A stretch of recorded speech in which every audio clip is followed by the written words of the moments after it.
시청자 여러분 안녕하십니까? 2016년 새해 첫 이스라엘 중동 리포트입니다.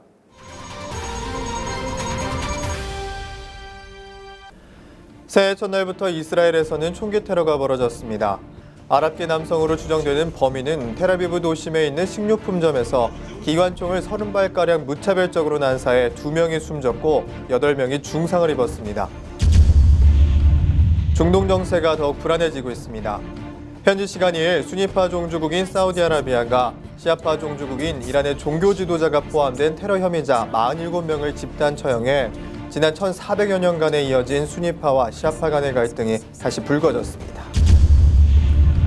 지난 겨울 이슬람 국가 IS를 취재하기 위해 그들의 점령지로 들어가 10일간의 취재를 마친 후 살아 돌아온 독일인 기자 위르겐 토텐회퍼가 최근 GC 뉴스와의 인터뷰에서 IS가 이스라엘을 두려워한다고 밝혔습니다. 지금부터 이 소식을 자세히 전해드리겠습니다.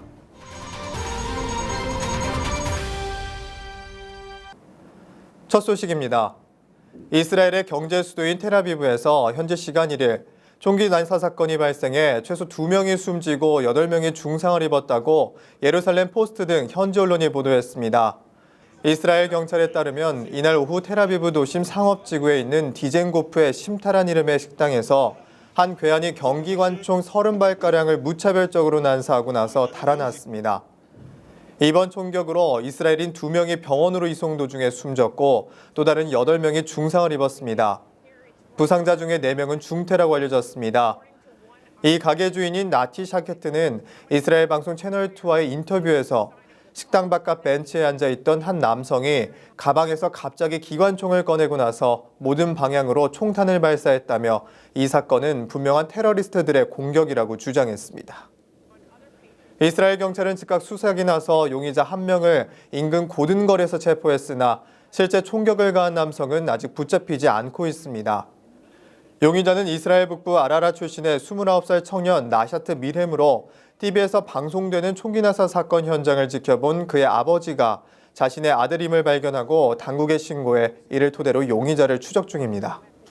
한편 총격 사건 몇 시간 뒤인 이날 오후 가자지구 인근 이스라엘 스데롯 지역에 로켓이 2차례 떨어졌으나 사상자는 없었습니다.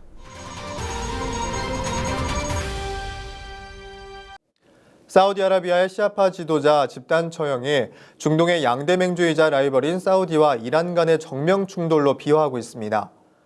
이슬람 수니파 종주국인 사우디아라비아가 시아파 지도자가 포함된 테러 혐의자 47명을 집단 처형하고 이에 시아파 종주국인 이란이 강력히 반발하고 나서면서 수니파 시아파 간의 오랜 종파 갈등에도 다시 불이 붙었습니다. 현지 시간 3일 이란 반관영 ISNA 통신과 워싱턴 포스트 등에 따르면 사우디 당국은 이일 시아파 지도자 셰이크 림느 바르크 알림느 등 테러 혐의로 사형 선고를 받은 피고인 47명의 형을 집행했습니다. 특히 사우디는 알림느의 혐의에 대해 타크피리 사상을 품고 외부 세력과 결탁해 정부를 전복시키려는 의도로 폭동을 일으켰다고 설명함으로써 시아파 종주국인 이란을 테러 지원 세력으로 공공연하게 지목했습니다. 이에 이란 외교부가 주 테헤란 사우디 대사대리를 불러 처형에 항의한 데 이어 현지 시간 3일에는 아야톨라 하메네이 이란 최고 지도자까지 나서 사우디 정치인들은 신의 복수로 심판을 받게 될 것이라고 비난했습니다. 이런 반응에 사우디 외무부와 아랍에미리트 외무부는 2일과 3일 자국 주재 이란 대사를 불러 내정 간섭으로 간주되는 적대적 발언이라며 맞섰습니다.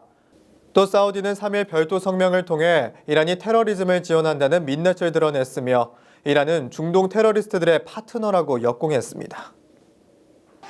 양국 정부가 수뇌부와 설전을 이어가는 사이에 이란에 있는 사우디 외교공관이 일밤 규탄 시위를 벌이던 군중의 공격을 받았습니다. 수도 테헤란 주재 사우디 대사관 일부가 불에 타고 파손됐으며 이란 제2의 도시인 마슈하드의 사우디 총영사관 앞에서도 이란 시위대가 총영사관에 돌과 불붙은 물건을 던지며 사우디 국기를 찢었습니다. 이와 관련해 이란 당국은 항의 시위 도중 사우디 대사관에 침입해 화염병을 던져 불을 지른 혐의로 40명을 검거했습니다.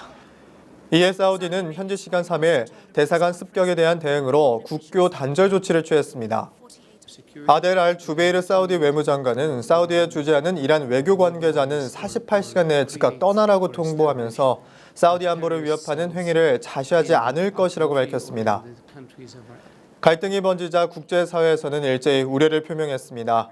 특히 사우디의 우방이지만 최근 핵협상 타결로 이란과의 거리를 좁히며 IS 격퇴에 무게중심을 두고 있는 미국 등 서방 국가들은 사우디 정부를 향해 인권을 강조하면서 곤혹스러운 표정을 지었습니다. 미국 국무부 존 커비 대변인은 이일 알림르 처형으로 종파 갈등이 악화될 위험이 있다는 점이 특히 우려스럽다면서 사우디는 긴장 완화를 위해 모든 공동체 지도자들과 협력해야 한다고 말했습니다.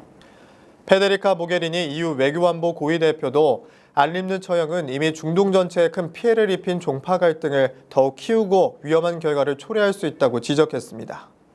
한편 주요 외신에 따르면 주변국의 반발에도 불구하고 이러한 행보를 강행한 이유를 들어 최근 유가 하락으로 인한 자국 내 왕정체제 약화, 예멘 내전 개입 실패, 최근 이란 핵협상 타결로 인해 중동 내 패권 문제를 꼽았습니다.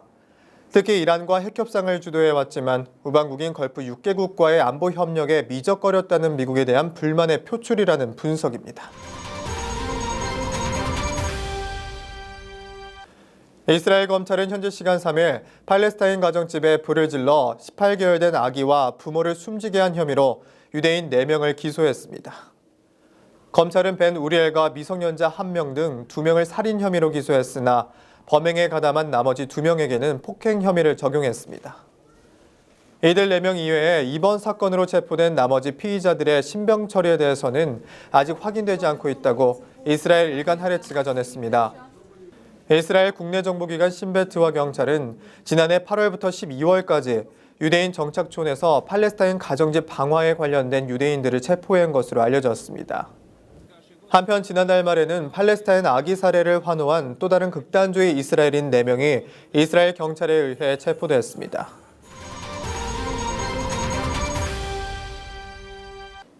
지난 겨울 이슬람 국가 IS를 취재하기 위해 그들의 점령지로 들어가 10일간의 취재를 마친 후 살아 돌아온 독일인 기자 위르겐 토덴회퍼가 최근 주이시 뉴스와의 인터뷰에서 IS가 이스라엘을 두려워한다고 밝혔습니다. 토덴회퍼는 현지 시간 27일 영국 언론 주이시 뉴스와의 인터뷰에서 IS 대원들은 미국과 유럽 등 서방의 군사력에 대해서는 두려워하지 않고 있다고 말했습니다. 그는 IS가 두려워하는 유일한 국가는 이스라엘이라면서 이스라엘군이 너무 강력하다는 것을 잘 알고 있다고 말했습니다. 토덴회퍼는 이들이 미국을 비롯한 서방 국가들을 물리칠 수 있다고 생각하는 이유에 대해서는 도시 내 게릴라전이나 테러 전략에 대한 경험이 없기 때문이라면서 하지만 IS 대원들은 이스라엘군은 게릴라 전사들이나 테러리스트들과 싸우는 데 있어 아주 강력하다는 것을 잘 알고 있다고 설명했습니다. 또 토덴회퍼 기자는 IS 대원들이 서방 군인들과 싸우다 죽을 각오가 되어 있다고 말하며 그들은 인류 역사상 최대 종교 총설을 준비하고 있다고 전했습니다. 우방 정상에 대해 도감청을 하지 않겠다고 발표했던 미국이 최근까지도 베냐민 네타냐후 총리를 비롯한 이스라엘 고위급 인사들을 도청한 것으로 드러났습니다. 미국 일간 월스트리트 저널은 지난 29일 전현직 미국 관리를 인용해 미국 국가안보국이 이스라엘 고위급 관리와 미국 의원들의 전화 통화를 도청했다고 보도했습니다. 익명의 백악관 관계자는 이란 핵협상을 반대하는 네타냐후 총리에 대응하는 데 도청된 정보가 유용하게 쓰일 것으로 믿는다고 말했습니다. NSA는 도청을 통해 네타냐후 총리와 이스라엘 정부 관계자들이 어떻게 이란 핵협상의 세부 사항을 유출했는지를 파악해 백악관에 보도했다고 월스트리트 저널은 전했습니다. 2011년 NSA 지침에 따르면 외국인 감시 대상과 미국 의원의 대화는 도청되는 순간 파괴돼야 하지만 국장이 대화에 중요한 정보가 담겨 있다고 판단하면 지침을 어길 수 있는 예외가 인정됩니다. 이스라엘 중동 리포트 오늘 순서는 여기까지입니다. 시청해주신 여러분 고맙습니다.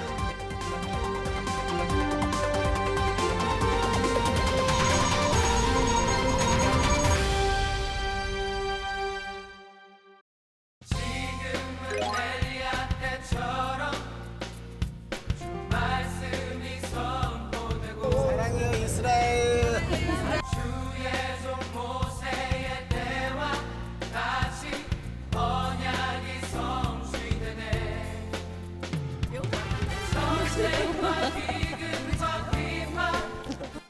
이스라엘은 하나님의 눈동자입니다.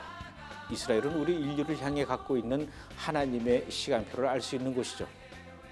그러나 기존의 성지 순례 프로그램으로는 많은 비용을 들여서 이스라엘로 가지만 그것을 확인할 기회가 없습니다. 여행은 어디를 가느냐도 중요하지만 누구와 함께 가느냐도 중요하죠. 여러분, 저와 함께 이스라엘 가시죠. 제가 여러분을 이스라엘로 안내하겠습니다. 매년 2차례씩 봄과 가을에 이스라엘 회복 순례를 떠났던 브레드 TV에서 이번에는 꽃이 만발한 이스라엘의 아름다운 풍경 속에 회복 순례를 하기 위해서 2016년 2월 24일에 시작합니다. 특히 이번에는 이스라엘을 처음 방문하는 분들을 위한 올리브 코스와 이스라엘을 이미 방문한 적이 있는 분들이나 이스라엘의 새로운 모습을 보기 원하는 분들을 위한 무화과 코스, 이렇게 두 번의 회복 순례를 진행합니다. 먼저 2월 24일부터 3월 4일까지 9박 10일간 떠나는 올리브 코스는 예수님께서 태어나신 베들레헴, 예수님께서 사역하셨던 갈릴리 호수, 예수님이 눈물로 기도하셨던 겟세마네 동산과 예수님이 고난받으셨던 비아 돌로로사, 예수님이 하늘로 올라가셨던 감람산 같은 기존의 성지를 중심으로 찾아가게 될 것입니다. 3월 9일부터 18일까지 9박 10일간 떠나는 무화과 코스는 지금까지 한국의 순례자들에겐 단 한 번도 공개된 적이 없었던 예루살렘의 아르메니안 구역을 찾아갈 것입니다. 이곳에서 예수님의 제자 야고보와 바돌로메 그리고 다데오 같은 분들의 삶과 순교의 현장을 둘러보게 될 것이고, 솔로몬 왕과 시바 여왕의 후손들인 이디오피아 유대인들의 공동체를 방문하며 지금 전 세계의 유대인들이 하나님의 예언에 따라 이스라엘로 찾아오고 있는 예언의 성취 현장을 직접 목격하게 될 것입니다. 특히 이번 무화과 코스에서는 네게브 사막 한복판에 베두인 텐트 안에서 쏟아지는 사막의 별들을 보며 야외에서 영화를 보고 이스라엘 음악회를 가지는 등 평생 잊지 못할 이스라엘의 광야 체험을 하려고 합니다.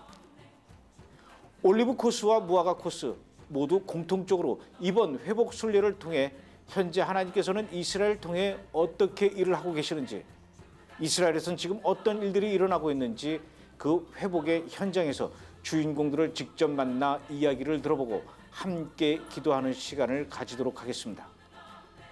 메시아닉 주 가정을 방문해서 그들을 위로하며 또 메시아닉 교회를 방문해서 그들과 함께 이스라엘의 회복을 위해 뜨거운 눈물의 기도를 드리게 될 것입니다. 많은 메시아닉 주들을 만나 그들과 함께 기도할 때 여러분들은 진정으로 이스라엘을 사랑하는 마음이 생기게 될 것이며 예루살렘의 평화를 위해 기도하는 시간이 될 것입니다. 이번 2월 24일부터 시작되는 회복 순례 기간은 이스라엘에서 그 어느 때보다도 가장 꽃이 많이 피는 시기로 하나님께서 선택하신 이스라엘의 가장 아름다운 자연을 만끽하실 수 있는 기간이 됩니다. 꼭 한번 이스라엘을 다녀오십시오. 성경이 파노라마처럼 펼쳐질 것입니다. 현재 이스라엘에서 일어나고 있는 놀라운 회복의 현장을 목격하게 될 것입니다. 그리고 이스라엘을 위한 구체적인 기도 제목도 정리될 것입니다. 지금도 예수님이 여러분을 예수님의 고향으로 초청하고 계십니다. 저 김종철 감독과 함께하는 이스라엘 회복 순례, 여러분의 신앙생활에 평생 잊지 못할 감동과 은혜의 시간이 될 것이며, 다른 이스라엘 성지 순례 프로그램에서는 전혀 경험할 수 없는 아주 특별하고 감동적인 시간들을 기도로 준비하겠습니다. 여러분, 저와 함께 이스라엘로 가시죠.